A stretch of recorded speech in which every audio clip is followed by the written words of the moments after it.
Hey there, cats and kitties. I am the Blues Man, Johnny Blues, coming at you live to talk about the anime series Sakura Quest. This was a series that I think I've done a couple of videos about in the early going. I remember watching the first episode and not being largely impressed with it. I really didn't get that much invested in it, and I had a much better time watching like the second episode, and it was still very tentative as to whether or not I was going to continue watching the series when it first started airing.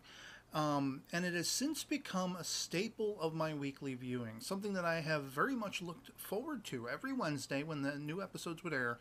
I began to find that I was engrossed and compelled by the characters, the characterization, the story, the plight of the characters in trying to rejuvenate this small sort of country bumpkin country town. And very much are we ushered into that framework with main character Yoshino Koharu, who is like pink haired and adorable, and she's a big city girl at the start of the series from a very humble, small country esque town that was the last place on earth she wanted to be. She wanted out desperately. She wanted to escape it. And she'd been in school, she had had some employment or whatever like that, or she had just gotten out of school and didn't have employment. I forget exactly. She might have lost a job.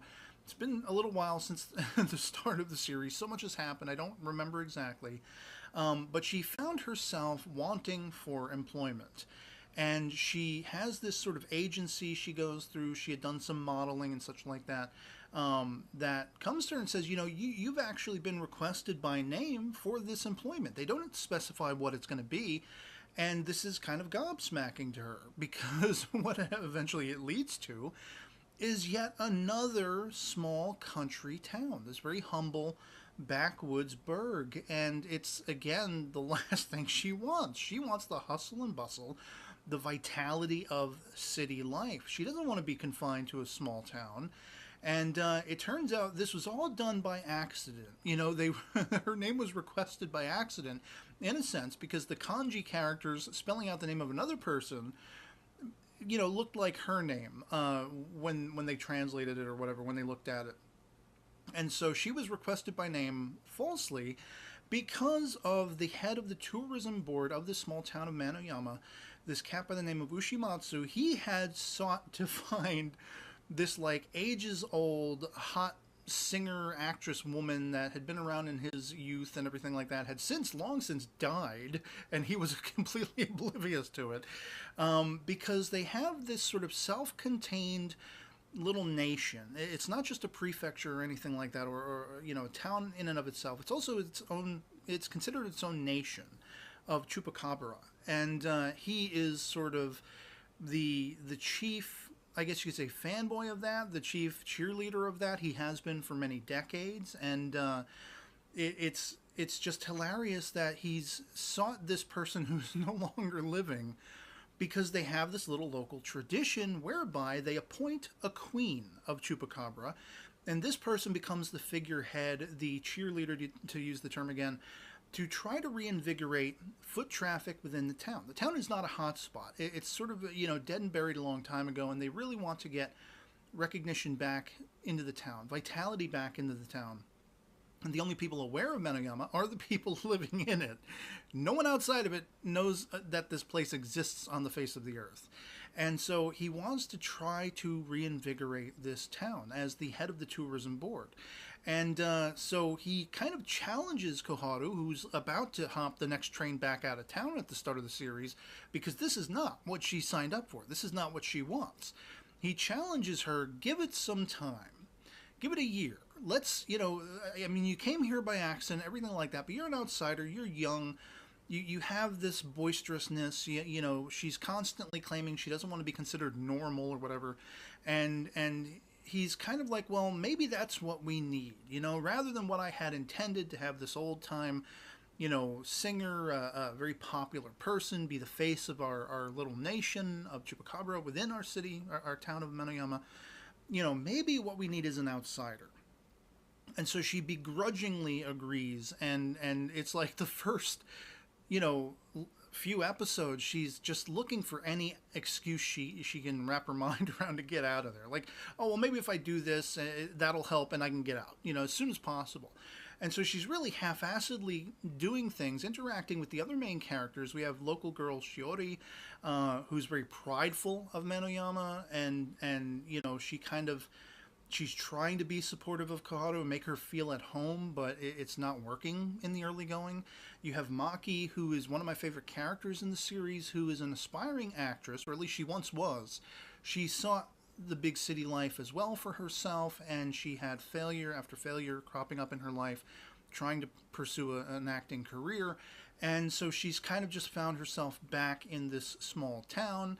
And you also have the sort of geeky girl Riri, who you know, she's kind of like monosyllabic at first, very, very reserved. She has all this sort of strange, you know, knowledge of things like myths, like UFOs and mythical creatures and all this kind of stuff, the Mothman and whatever like that, that are very much interesting to her. And you can tell that beyond that reserved facade, there's much more deeper going on. And the same can be said for all of these characters. And then you also have Sanai rounding out the main 5 women who will eventually become part of the Tourism Board and the Rejuvenation Committee, tasked to try to revitalize Manoyama and Chupacabra and bring attention back to it.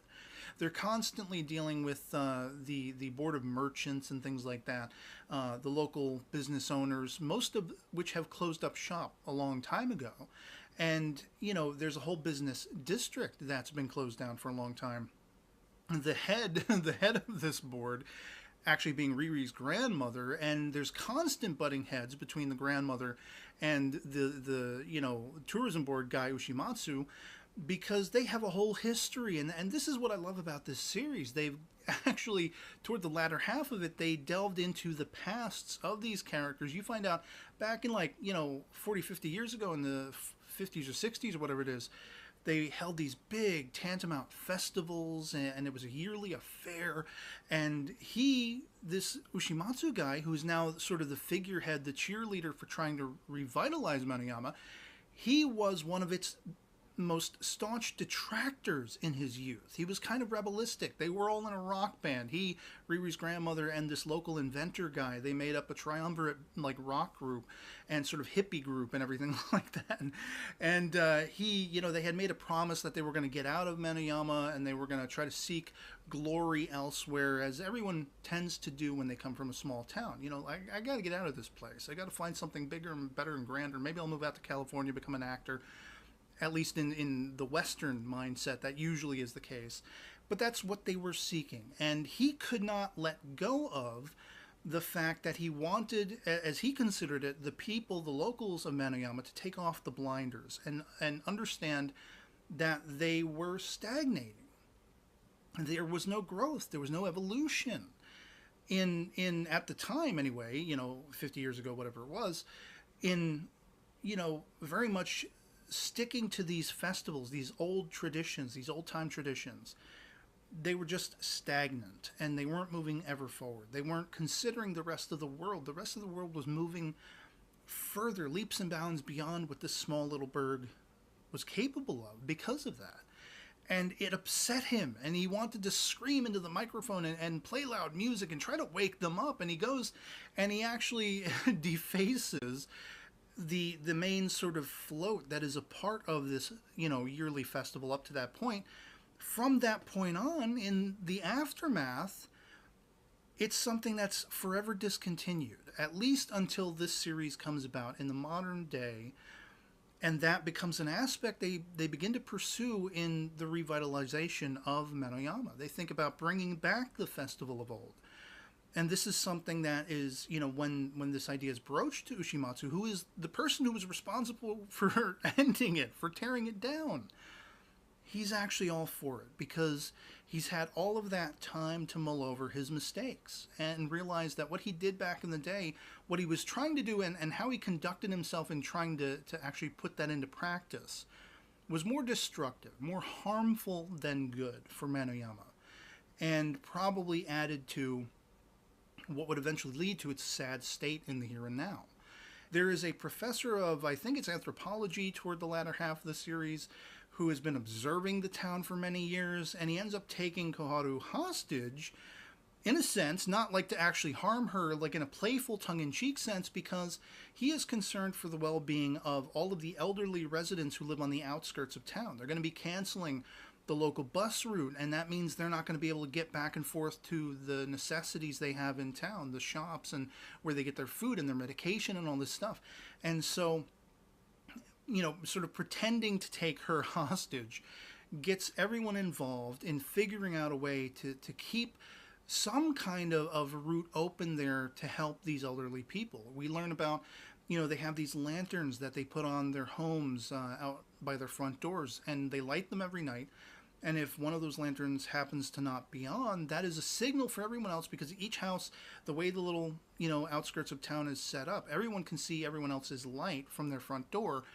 And if one of them is out, that signals something must have happened. That person might have died, or might be sick, or might be in trouble in some way. And this kind of circles back around with the fate of this particular professor. Once he finally manages to succeed in his efforts in bringing awareness to the needs of this elderly community, and how important it is to take care of them as part and parcel of the betterment of Manoyama itself. Even though they're on the outskirts, they're kind of discarded by the local government and everything like that. And it takes these main characters coming together and forging a way through their, being united and coming up with ideas and throwing ideas back and forth and seeing what sticks.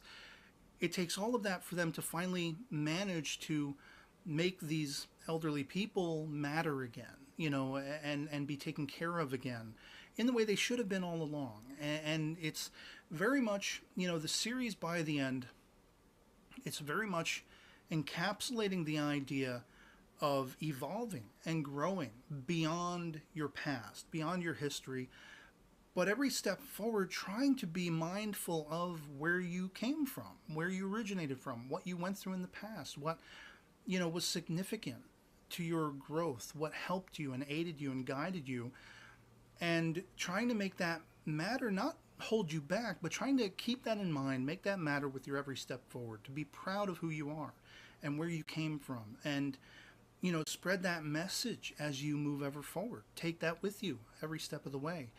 And it was such a heartwarming, charming, affirming series. It wasn't always, affirming. There were definitely more tumultuous moments and palpable moments where you felt bad for these characters. Maki ends up going back to Tokyo to pursue acting once again after so many years of deciding she's not going to do it anymore. She's through with it. And it doesn't quite work out the way she hoped. And so she's very downtrodden because of that. And I felt so deeply for her because of that.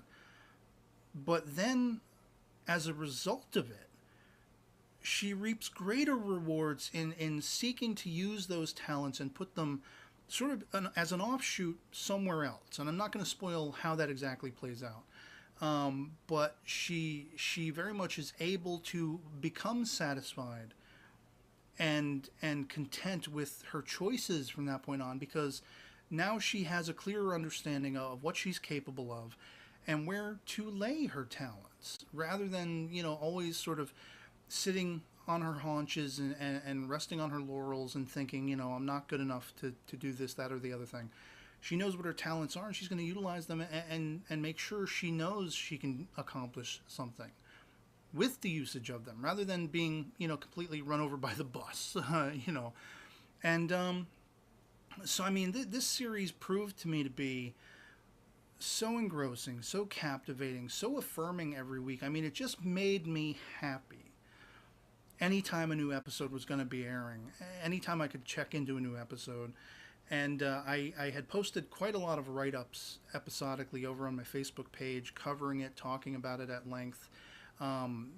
Seeing the sort of geeky, reserved girl Riri coming out and like blossoming and being sort of a very poignant character in, dealing with the folklore, the history of Manoyama, and singing a song in front of a whole crowd of people, this old dragon-related folk song, to try to bring attention back to this place, to try to make it living and breathing and jumping again. And it was just a great epic journey, a very satisfying and affirming one, And yeah, that's pretty much all I have to say on it.